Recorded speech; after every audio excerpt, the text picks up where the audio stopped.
Setelah melakukan kampanye di Kelurahan Cawang, calon wakil gubernur DKI Jarod Saiful memenuhi panggilan Polda Metro Jaya untuk diperiksa sebagai saksi terkait kasus penghadangan kampanyenya di Kembangan Utara, Jakarta Barat. Untuk mengetahui proses pemeriksaan Jarod, kita akan bergabung dengan reporter Priscila Dauhan dan juru kamera Rio Cornelianto yang melaporkan langsung dari Polda Metro Jaya.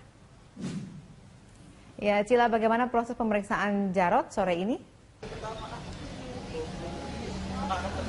Iya, Valerina Daniel, pada pukul 16 waktu Indonesia Barat tadi, calon wakil gubernur DKI Jakarta nomor urut 2 Jarod Saiful Hidayat telah memenuhi panggilan Polda Metro Jaya untuk diperiksa sebagai saksi atas kasus pidana pemilu yang ia alami ketika tengah berkampanye di Kembangan Utara pada 9 November lalu.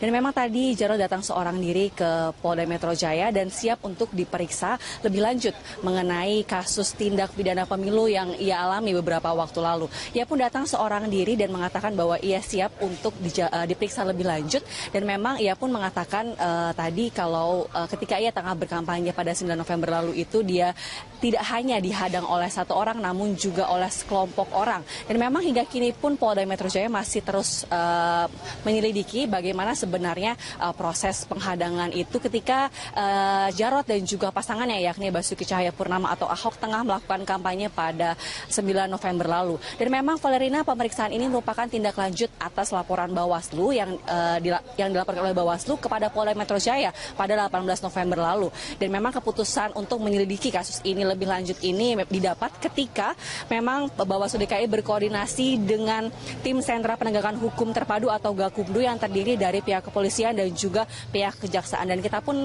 memang masih menunggu sebenarnya bagaimana hasil dari pemeriksaan tindak pidana pemilu ini, Valerina. Ya, Cila, lalu siapa saja saksi yang sudah dan akan diperiksa oleh Polda Metro Jaya terkait kasus penghadangan kampanye ini? Valerina, rencananya pada hari ini Polda Metro Jaya akan memeriksa 12 orang saksi untuk mengembangkan kasus ini. Dan tadi juga pada hari ini Polda Metro Jaya juga akan memeriksa Ketua Tim Pemenangan Ahok Jarot yakni Prasetyo Edy Marsudi yang juga telah datang untuk memenuhi panggilan penyidik Polda Metro Jaya, dan ia telah datang tadi sekitar pukul 16:15 waktu Indonesia Barat. Ia pun mengatakan bahwa ia siap untuk diperiksa meskipun dirinya tidak ikut berkampanye bersama dengan Ahok Jarot pada kampanye di Kembangan Utara 9 November lalu. Namun ia mengatakan bahwa ia membawa sejumlah bukti berupa video dan juga rekaman serta foto-foto mengenai tindak pidana penghadangan yang dialami oleh pasangan nomor urut 2 Basuki Jarot pada 9 November lalu. Dan ia pun mengatakan siap diperiksa dan siap untuk menyatakan berbagai keterangan dan juga konfirmasi mengenai proses penghadangan itu. Dan memang kita ketahui, Valerina, bahwa bahwa laporan ini merupakan laporan satu-satunya laporan tindak pidana yang dikembangkan oleh Polda Metro Jaya setelah sebelumnya Bawaslu telah melaporkan sekitar 4 laporan kepada Polda Metro Jaya. Dan kita pun masih menunggu, Valerina, keluarnya Jarod dan juga Prasetyo Edy Marsudi yang saat ini masih menjalani pemeriksaan di Polda Metro Jaya. Demikian, Valerina. Baik, terima kasih atas laporan Anda, Cila. Pemirsa, demikian laporan dari reporter Priscila Dauhan dan juru kamera Rio Cornelianto dari Polda Metro Jaya. Pemirsa, di minggu kedua dibukanya posko pengaduan warga di rumah Lembang Menteng, Jakarta Pusat, Cagup DKI Jakarta Basuki Cahayapurnama masih melakukan aktivitas kampanyenya seperti biasa. Untuk mengetahui kondisi di sana, kita langsung saja bergabung dengan Friendly Sagala dan juru kamera Bobby Tobing serta Aditya Eko Utomo. Friendly, apa agenda Ahok di sana? Ya, Eliza, di minggu kedua dibukanya posko pengaduan warga di rumah Lembang Menteng, Jakarta Pusat ini, Ahok masih melakukan aktivitasnya seperti biasa, yaitu dengan menyapa warga yang telah sejak pagi memang menunggu di rumah Lembang ini.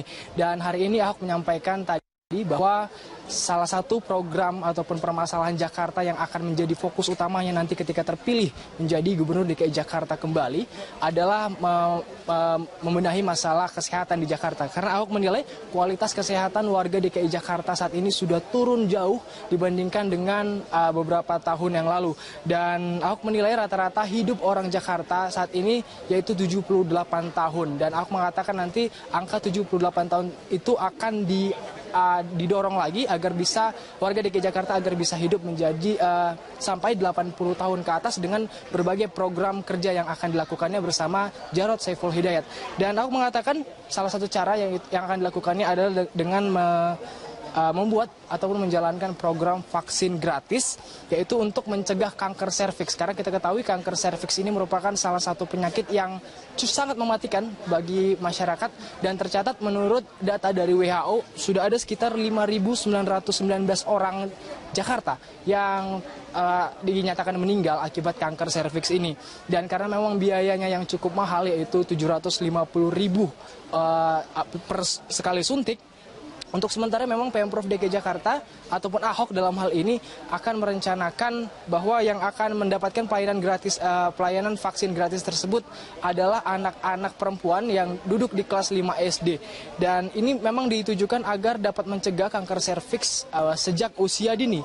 Ahok merencanakan nanti peraturan baru, yaitu bagi anak-anak nanti yang ingin masuk sekolah SD, itu diharapkan orang tua harus segera melampirkan surat keterangan telah mendapatkan vaksin atau telah divaksin. Karena nanti apabila tidak melampirkan keterangan tersebut tidak akan diperbolehkan untuk masuk ke sekolah. Dan selain itu, untuk menunjang dari beberapa langkah tadi, Ahok juga merencanakan akan membangun satu rumah sakit di satu kecamatan. Hal ini adalah ditujukan untuk menekan biaya dari warga DKI Jakarta. Dan berikut adalah cuplikan wawancara kami dengan Basuki Cahayapurnama. Kesehatan banyak, misalnya kalau orang tinggal di rusun, itu pasti ada dokter, bidan, perawat yang tungguin. Anak-anak sekarang kalau kita datang ke kampung-kampung, kita tanyain, udah divaksin belum? Hampir semua divaksin. Karena saya meminta syarat, kalau mau masuk sekolah harus punya sertifikat vaksinnya lengkap. Nah, kita lagi dorong mau soal gigi. Tapi yang paling mengejutkan sebetulnya, ketika kami masuk jadi wakil gubernur di DKI, itu kan Oktober ya, 2012. Lalu banjir 2013. Lalu 2014 kami dapatkan data dari WHO, ternyata di Indonesia. Ya, Eliza, masih seputar agenda Ahok di rumah Lembang Menteng, Jakarta Pusat ini, calon gubernur DKI Jakarta Basuki Cahayapurnama atau Ahok menyampaikan permintaan maaf atas ucapannya yang menyinggung salah satu surat dalam Al-Quran. Ia bertekad akan memperbaiki sikap dan ucapannya agar lebih baik ke depannya. Hal itu diungkapkan Ahok kepada seorang lansia yang datang ke rumah Lembang dalam kondisi sakit. Meski sakit, lansia tersebut sangat antusias memberi semangat kepada Ahok. Ahok pun yang semula duduk di kursi rela turun dari panggung untuk dapat berdialog langsung dengan lansia tersebut. Ahok menyadari sikap dan ucapannya selama ini memang kasar dan arogan. Cagup nomor urut 2 itu pun berjanji akan mengubah sikapnya dan meminta semua pendukung mendoakannya untuk dapat berubah menjadi yang lebih baik. Jadi anak yang saya udah ikutin beberapa nasihat teman-teman orang tua dari muda, ya memang saya harus memperbaiki sikap saya, Pak.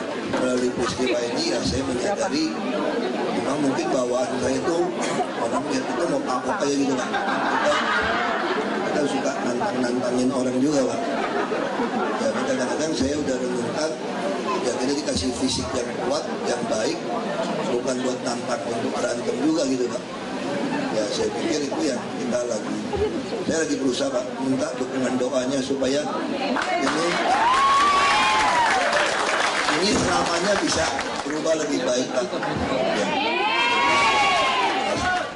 Pemirsa, sejumlah tokoh dari petinggi parpol melakukan pertemuan menyikapi situasi politik yang berkembang saat ini. Pertemuan diawali dari kunjungan Ketua Umum Gerindra Prabowo Subianto ke Istana Negara sebagai kunjungan balasan terhadap Presiden Joko Widodo. Presiden Joko Widodo dan Ketua Umum Partai Gerindra Prabowo Subianto dalam pertemuannya di Istana Kamis 17 November lalu menyatakan perbedaan politik yang muncul di masyarakat tidak boleh menyebabkan perpecahan bangsa. Presiden juga menyebut silaturahmi itu sebagai tradisi yang sangat baik, sementara Prabowo Subianto mengatakan walaupun mereka bersaing secara politik, namun berkomitmen tidak akan bersikap destruktif. Prabowo juga menegaskan tidak akan menjegal pemerintahan Jokowi. Pertemuan Jokowi dengan Prabowo merupakan kunjungan balasan setelah Jokowi mengunjungi kediaman Prabowo di Hambalang, Bogor akhir Oktober lalu. Ini kunjungan balasan beliau Dan saya kira saling mengunjungi, saling bersilaturahim adalah tradisi yang sangat baik di antara kita. Dan saya berharap budaya seperti ini juga sampai ke tengah, sampai ke bawah.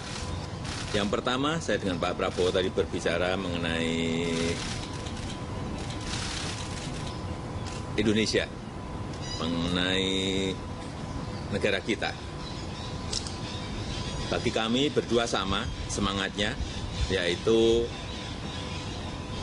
demi merah putih, demi NKRI. Terima kasih beliau berkenan mengundang saya makan siang, Pak. Makan siang.